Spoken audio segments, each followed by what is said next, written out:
সকাল সকাল বেরিয়ে পড়েছি। আজ কিন্তু দশমীর পরের দিন কল্যাণী ঠাকুর দেখতে যাব।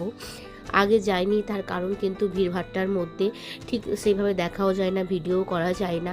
আর ওই সব দিকে ধরো দশমীর পরের দিনও কিন্তু ঠাকুর দেখা হয়।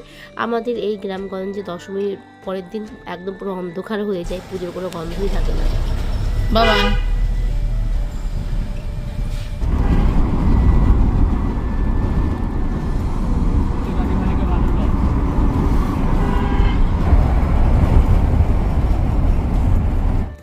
রাস্তায় বেরিয়ে দেখছি অনেক অনেক জায়গায় ঠাকুর বিসর্জন দেওয়াও হয়ে যাচ্ছে, কেননা আজকে হচ্ছে শুক্রবার, কালকে শনিবার হয়ে যাবে, অনেক বিসর্জন দিতে পারবে না।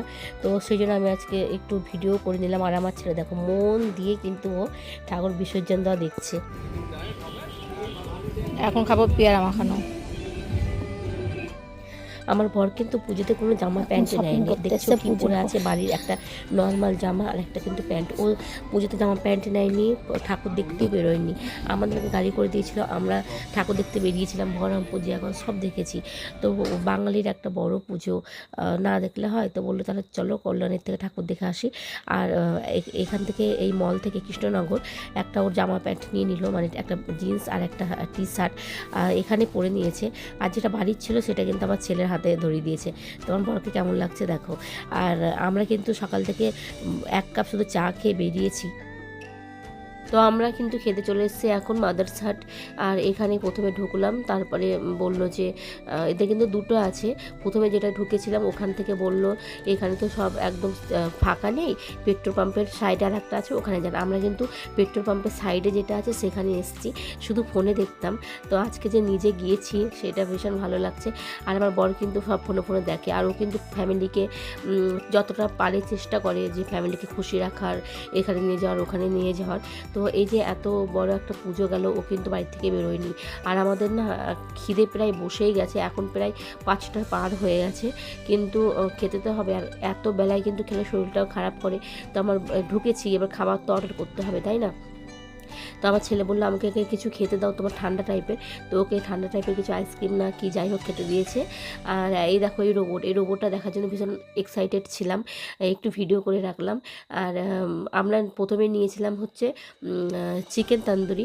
আর এটা খাওয়ার পরে মনে হচ্ছিল না যে আর কিছু খাই।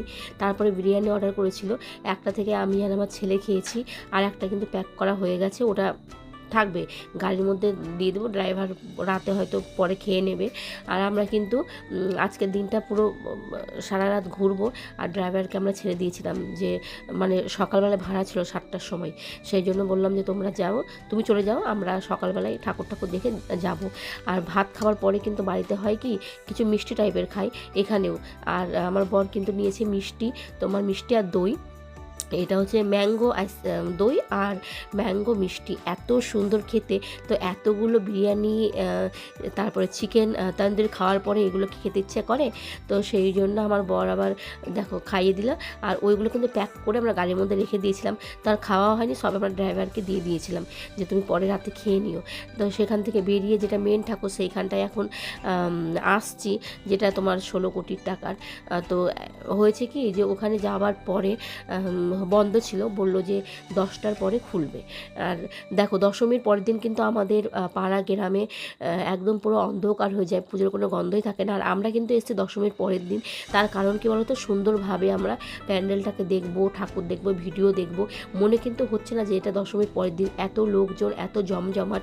কিন্তু আগের যে সপ্তমী অষ্টমী নবমী, তো সেই রকম ভিড়টা নেই, যে যতটুকু আছে বেশ ভালোই ভিড় আছে।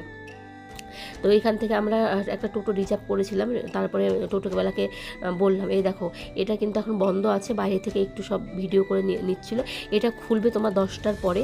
তো টোটো রিজার্ভ করে আমরা আশেপাশে সব ঠাকুর প্যান্ডেলগুলো দেখে নিয়েছিলাম। বললাম যে আমরা তো নতুন, আমরা কিছু চিনি না এখানকার, মানে কোথায় কী প্যান্ডেল হয়েছে। তো টোটোবেলায় আমাদের সব জায়গায় নিয়ে গেছিলো। আর একটু মেলায় ঘুরলাম, তো এখান থেকে বাদাম নিয়েছিলাম।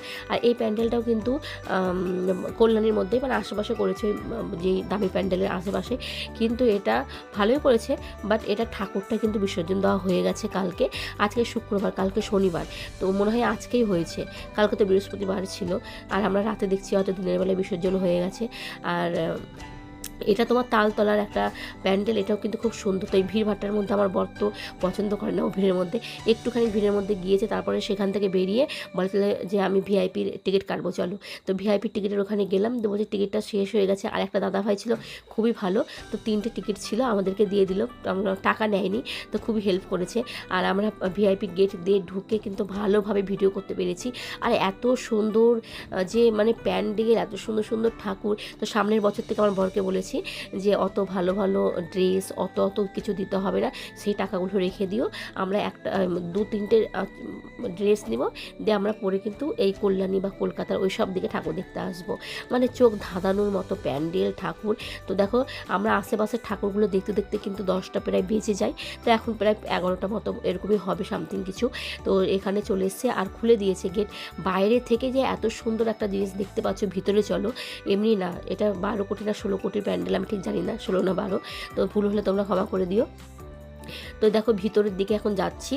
আর আমরা কিন্তু দশমীর পরের দিন এসছি বলে কিন্তু এত সুন্দর একটা ভালোভাবে দেখতে পারলাম, আর ভালো করে ভিডিও করতে পারলাম। মনে হচ্ছে যে এটা দশমীর পরের দিন।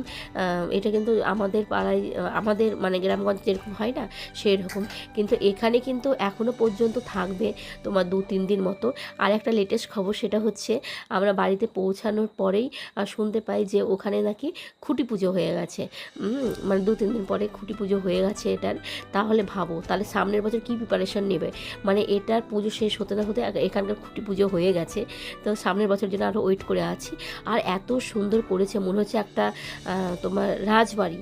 হ্যাঁ, আর এই ঠাকুর যে অরিজিনাল গোল্ডগুলো পড়ে আছে, তো আমার ছেলে না ভুল করে আমাকে বলছে যে মাম্মি ঠাকুর যেগুলো পড়ে আছে সেটা কি অরিজিনাল গোল্ড নাকি এমনি। তো ওখানে যে ওই সিকিউরিটি একটা আন্টি আছে, সে আবার শুনে বলছে যে এইগুলো সব যদি এমনি হতো তাহলে কি এত পুলিশ সিকিউরিটি সব গার্ড দিতাম, আমরা রাত জেগে জেগে দাঁড়িয়ে থাকতাম। তা আমি বললাম যে না, বুঝতে পারিনি।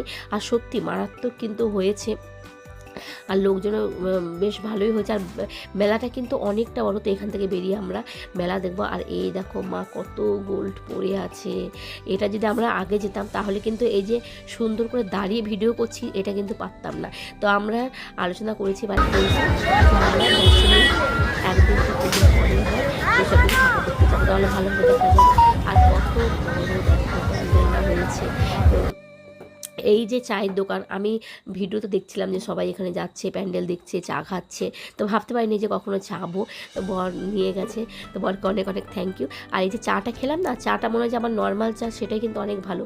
ওর উপরে সস দিতে আমার বেশি ভালো লাগলো না খেতে, মানে দেখে মনে হচ্ছে চাটা বেশ ভালোও হবে, কিন্তু সেরকম অত ছিল না। তারপর পানের দোকান, আর গলাটা অনেকটা শুকিয়ে গেছিলো, মনে হচ্ছিলো ঠান্ডা খাই। তো আমি আর আমার ছেলে কিন্তু এখানে লস্যি খেয়ে নিলাম। প্রথমে আমার ছেলে খেয়েছে, তারপরে আমাকে মিথ্যা কথা বলছে ভালো না মাম্মি, খেয়েও না, পচা। তো আমি বললাম যে ধর তো ক্যামেরাটা ধর, আমি একটু খাই। দেশে ক্যামেরা তো ধরবেই না, মানে একটু কুড়ে টাইপের। ও আমার ছেলে ক্যামেরা ধরতেই চায় না। কত বাচ্চারা দেখি ক্যামেরা ধরে দেয়, ওর মায়ের সঙ্গে মাকে হেল্প করে, আমার ছেলে এসব পছন্দ করে না। তারপর দেখো দেখতে দেখতে কিন্তু আমাদের সকাল হয়ে যায়। আমরা সকালবেলায় মিষ্টির দোকানে ঢুকে লুচি ছোলার ডাল খেয়েছি। আর এদিকে ট্রেনে করে এখন বাড়িতে আসছে আমার ছেলে। দেখো সকাল থেকে কিন্তু ওকে একটা দানাও খাওয়াতে পারিনি, মুখটা ভার করে বসে আছে। ওকে এখন স্যান্ডউইচ অর্ডার করে দিতে হবে। তো আমি বললাম যে বাড়িতে যাবো তারপর তো স্যান্ডউইচ অর্ডার করে দিব। তো এই দেখো দেখতে দেখতে কিন্তু আমরা চলে এসেছি মুর্শিদাবাদ। আর আমাদের বাড়ি কিন্তু মুর্শিদাবাদ, ঠিক আছে। তো এই যে এই নরসিংপুরি ব্রিজের নিচ দিয়ে আমরা যাতায়াত করি, কাঠগোলা বাগানের সামনে দিয়ে আমরা যাতায়াত করি। তো আমার বড় বলছে দেখো কাঠগোলা বাগানের সামনে চলে এসেছি, দেখেছো। তো এই দেখো এই ব্রিজের উপর থেকে ট্রেনের ফাঁকা দিয়ে একটু কাঠগোলা বাগানটা ভিডিও করে রাখলাম, যে আমরা এই যখন চালু হয়নি এই ব্রিজের উপরে এসে আমরা দেখতাম। তো দেখো দেখতে দেখতে বাড়িতে চলে এসেছি। বাড়িতে এসে দেখছি বাড়ির যা অবস্থা, মনে হচ্ছে 1 মাস বাড়িতে নেই। ঘরটারগুলো সব ঝাঁটা দিলাম, মুছলাম, নিজে ফ্রেশ হলাম। এই যে মা লক্ষ্মীকে সন্ধ্যা দিলাম, ওকে খেতে দিলাম। আর আমরা তো খাইনি, খিদে পেয়ে গেছিলো। তো বর বললো যে তাহলে আমি বাজার করে নিয়ে আসছে, বাজার নিয়ে এসছে, এখন রাতে বানাতে হবে ফ্রাইড রাইস, তার সাথে হচ্ছে চিকেন কষা। তো শুক্রবারে বেরিয়েছে, আর শনিবারে বাড়িতে আসলাম। আর চিকেন তো আমার শ্বশুর খাবেন, আজকে শনিবার, তো আমাদের জন্য হলো এইগুলো। আর শ্বশুরের জন্য করলাম নিরামিষ করে ছোলার ডাল আর হচ্ছে রুটি। তো শ্বশুর আবার খাবে না ওইগুলো। আর আমাদের তো আছে ছবি তোলা, এইগুলো কিন্তু মাস্ট। সারাটা জীবন থেকে গেল, তাই না, যে কোথায় গিয়েছিলাম, কি করেছিলাম, ছবি তুলেছিলাম, এই খেয়েছিলাম। তো এই প্রুফগুলো থেকে গেল সারাটা জীবন। আর ড্রাইভার বলছে যে তোমরা তো তিনজনে সাদা পরেছো। আমি বললাম যে হ্যাঁ, আমার বর শুধু ও যখনই ড্রেস পরে ও সাদাই পরে, সেই জন্য আমি একটা সাদা টপ কিনেছিলাম, আমার ছেলেও সাদা টপ পরেছে, তো সেই জন্য ম্যাচিং হয়ে গেছিলো। তো